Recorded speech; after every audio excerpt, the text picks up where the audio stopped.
he's been talking so much about the system being rigged. Mike Pence seemed to back down on some of that thought. I want to get your thoughts about this. Where exactly does he stand on this? What part of the system specifically does he think is rigged, and in what way?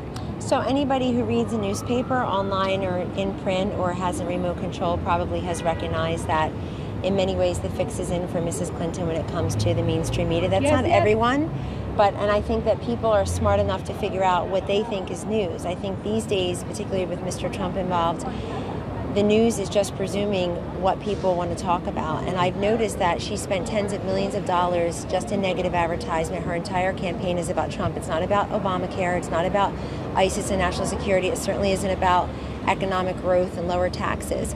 She is trying to avoid issues for the next 22 days in the hopes that this will just end up being about Mr. Trump. And if it's a referendum on Mr. Trump, then this country has not been completely served in hearing exactly what her vision is for these burning issues. We have the more compelling magnetic candidate, and we have the issue set in our favor because 76% of Americans want to take the country in a new and different direction. But isn't he also suggesting that it's beyond that, beyond the media, that it's also something about the process itself specifically?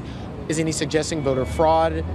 Or is he just suggesting that it's just the media that he has a problem with in terms of the system? Well, there are any number of factors, and if there's compelling evidence of voter fraud, obviously, as early voting goes on. But there hasn't been any evidence of that. No, I didn't say that. I said if there is, that certainly we would take action.